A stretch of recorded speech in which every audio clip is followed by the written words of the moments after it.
आज की दुनिया में अम, शायद ही कोई होगा जो अमीर नहीं बनना चाहता। लेकिन ये अमीर शब्द जब हम सुनते हैं तो दिमाग में आता क्या है?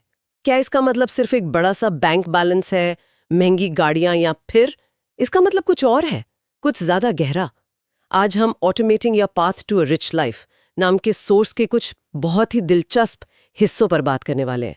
और हमारा मकसद सिर्फ पैसे बचाने के टिप्स जानना नहीं है, बल्कि उस सोच को समझना है जो हमें रोज रोज पैसे की चिंता से आजाद कर सकती है। हम ये जानने की कोशिश करेंगे कि कैसे एक सही सिस्टम बनाकर हम अपने पैसों को कंट्रोल कर सकते हैं, ना कि पैसा हमें।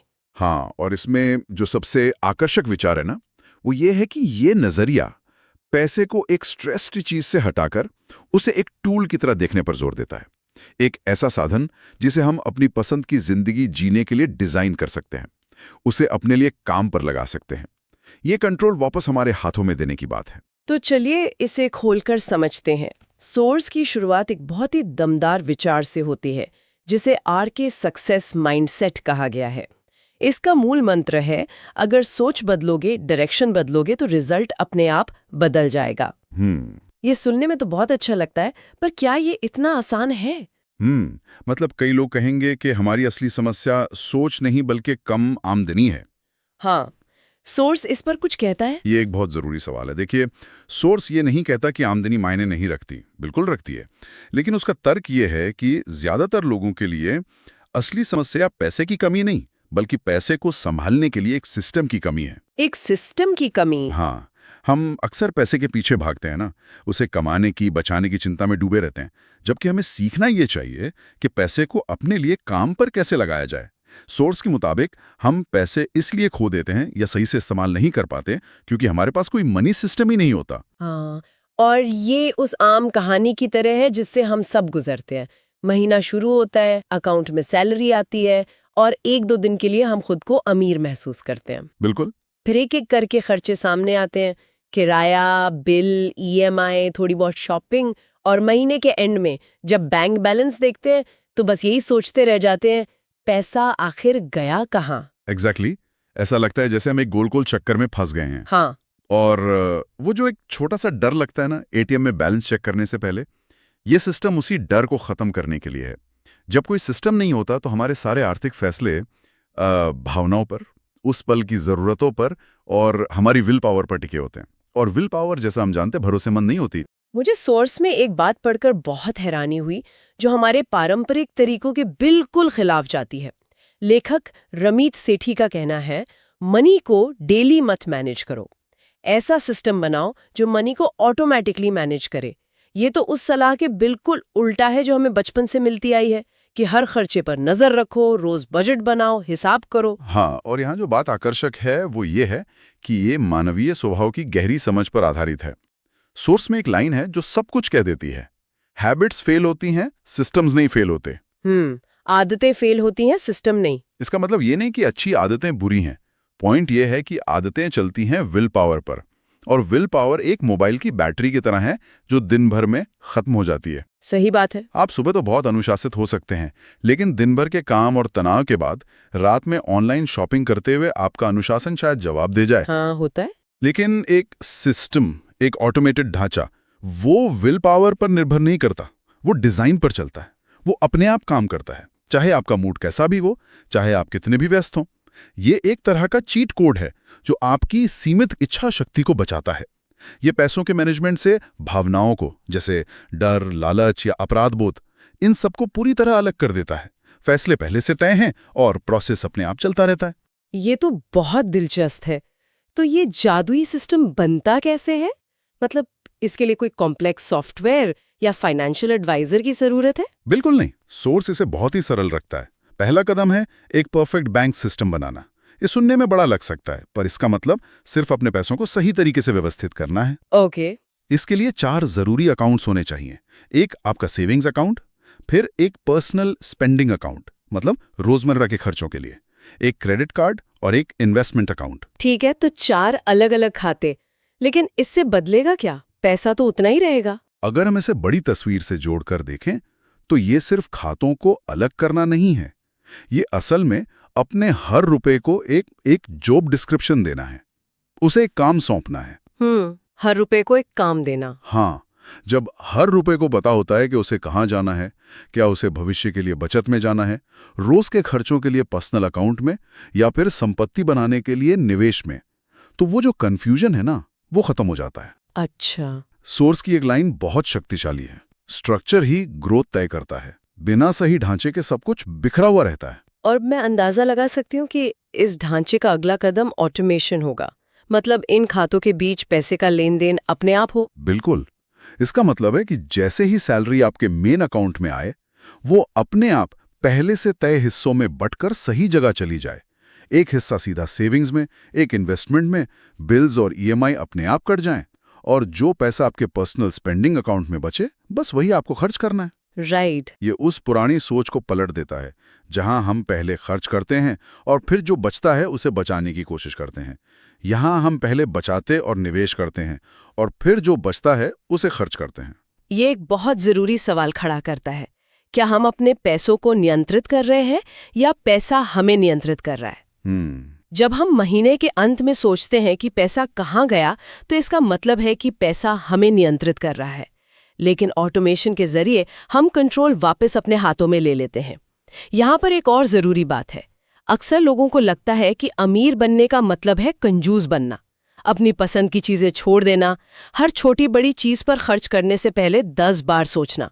लेकिन सॉस इस विचार को पूरी तरह से खारिज करता है। बिल्कुल। वो कहता है खर्च बंद मत करो, खर्च स्मार्ट करो। और ये बहुत जरूरी बदलाव है। अगर पैसे बचाने का मतलब एक दुखी जीवन जीना है, तो कोई भी इसे लंबे समय तक नहीं कर पाएगा। सौर इसके लिए एक बहुत ही सरल और व्यावहारिक फॉर्मूला देता है, जिसे कॉन्शियस स्पेंडिंग प्लान कहा गया है। हाँ, और ये फॉर्मूला है आपकी आय का 50% फिक्स्ड कॉस्ट, यानी जरूरी खर्चों के लिए, जैसे किराया, बिल, ईएमआई। राइट। फिर 30% गिल्ट फ्री स्पेंडिंग, यानी उन चीजों पर खर्च करने के लिए जिनसे आपको खुशी मिलती है, और 20% इन्वेस्टमेंट्स और सेविंग्स के लिए। इस फॉर्मूले का जो 30% गिल्ट फ्री स्पेंडिंग वाला हिस्सा है ना, वो सच में क्रांतिकारी है। ये हमें उन चीजों पर बिना किसी अपराध बोध के, बिना किसी चिंता के खर्च करने की इजाजत देता है जो हमें सच में खुशी देती हैं। ये पैसे के साथ हमारे रिश्ते में जो गिल्ट जुड़ा होता है उसे खत्म कर देता है। क्या आप इसका कोई उदाहरण दे सकते हैं? ये गिल्ट फ्री स्पेंडिंग असल में कैसा दिखता है? जरूर। सोचिए, किसी को किताबें पढ़ने का बहुत शौक है। वह हर बार किताब खरीदने से पहले 10 बार सोचता है, क्या मुझे सच में इसकी जरूरत है? क्या मैं कहीं और पैसे बचा सकता हूँ? हाँ, होता है ऐसा। लेकिन इस सिस्टम में अगर उसकी आमदनी 1 लाख रुपए है, तो वो अपने 30% वाले हिस्से से, यानी 30,000 रुपए से, हर महीने कुछ हजार रुपए सिर्फ अपनी पसंद की चीजों जैसे किताबों के लिए रख सकता है। अब वो बिना किसी अपराध बोध के अपनी पसंद की किताबें खरीद सकता है, क्योंकि ये उसके प्लान का हिस्सा है। ये हमें ये सोचने से रोकता है कि क्या मैं ये खरीद सकता हूँ, और हमें ये सोचने के लिए प्रोत्साहित करता है कि ये खर्च मेरी जिंदगी के किन मूल्यों से मेल खाता है। ठीक है, तो सिस्टम बन गया, पैसे ऑटोमेट हो गए, और हमने स्मार्ट तरीके से खर्च करना भी सीख लिया। लेकिन इससे तो बस पैसे बचेंगे, वो बढ़ेंगे कैसे? सिर्फ बचत करने से तो कोई अमीर नहीं बन सकता। यहीं पर निवेश की बात आती होगी, है ना? बिल्कुल। और ये वो हिस्सा है जो शायद भविष्य में सबसे बड़ा अंतर पैदा करता है।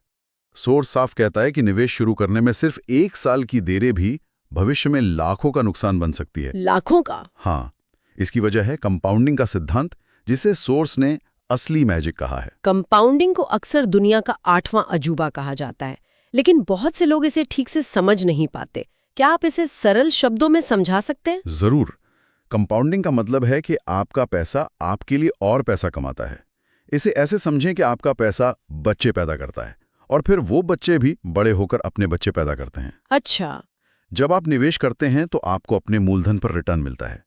फिर अगले साल आपको अपने मूलधन और पिछले साल के रिटर्न दोनों पर रिटर्न मिलता है। समय के साथ ये प्रभाव बढ़ता जाता है। इसीलिए सोर्स कहता है, थोड़ा निवेश, लंबा समय, बड़ा फायदा।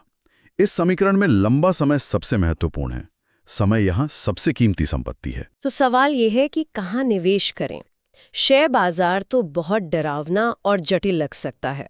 सोर्स इसके लिए इंडेक्स फंड्स का रास्ता सुझाता है, लेकिन वो ये भी मानता है कि ये धीमे और बोरिंग लग सकते हैं। और यहीं पर मुझे एक सवाल पूछना है, धीमा और बोरिंग सुनकर तो कोई भी हाई पॉलिश स्टॉक्स या क्रिप्टो की तरफ भागेगा जहां रातों रात अमीर बनने की कहानियां सुनाई जाती हैं। बिल्कुल। लोगों को ये कैसे समझाया जाए कि बोरिंग ही असल में अमीर बनने का रास्ता है? ये एक शानदार सवाल है क्योंकि ये निवेश और जुए के बीच के अंतर को उजागर करता है। हाइप वाले स्टॉक्स में पैसा लगाना जुए जैसा है।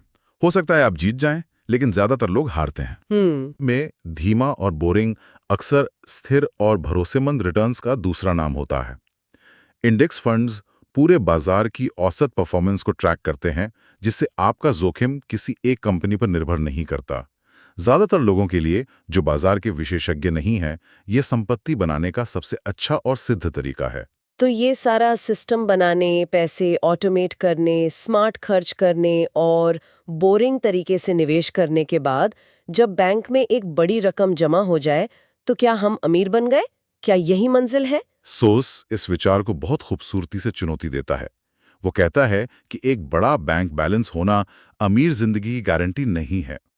तो फिर अमीर जिंदगी का असली मतलब क्या है? सोस के अनुसार रिच लाइफ हर इंसान की अलग होती है। ये एक बहुत ही व्यक्तिगत परिभाषा है।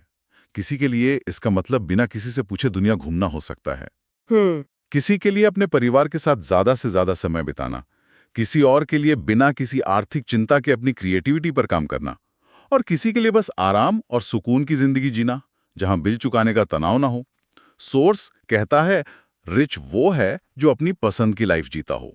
ये पूरी चर्चा का सार है। इसका मतलब ये सारा सिस्टम, सारे खाते, सारा ऑटोमेशन, सारे निवेश, ये सब अंत में सिर्फ साधन है, मंजिल नहीं। बिल्कुल। असली लक्ष्य उस जिंदगी को हासिल करना है जिसे कोई व्यक्ति अपने लिए अमीर मानता है, चाहे उसकी परिभाषा कुछ भी हो। पैसा उस जिंदगी को संभव बनाने का एक शक्तिशाली टूल है, लेकिन वो अपने आप में लक्ष्य नहीं है। तो आज की चर्चा से ये साफ है कि पैसे से डरने या उससे भागने की नहीं, बल्कि उसे चलाना सीखने की जरूरत है। एक सिस्टम बनाना, उसे ऑटोमेट करना और जल्दी निवेश शुरू करना, ये वो कदम है जो कोई भी उठा सकता है। और सबसे जरूरी, अपनी अमीर जिंदगी को परिभाषित करना और फिर उसे डिजाइन करना ही असली काम है। यहाँ सोचने के लिए एक अंतिम विचार है। सोर्स हमें बार बार अपनी अमीर जिंदगी डिजाइन करने के लिए कहता है। हाँ। तो शायद अमीर बनने की राह पर पहला कदम कोई बैंक खाता खोलना या कोई ऐप डाउनलोड करना नहीं है। तो फिर क्या है? शायद असली पहला कदम शांति से बैठकर कागज और कलम के साथ ये लिखना है कि वो अमीर जिंदगी असल में दिखती कैसी है, महसूस कैसी होती है। आप अपना दिन कैसे बिताएंगे, आप किसके साथ होंगे, आप क्या करेंगे। अगर ये सारा सिस्टम एक गाड़ी है तो आपकी मंजिल क्या है? बिना मंजिल तय किए सबसे अच्छी गाड़ी भी आपको कहीं नहीं ले जाएगी।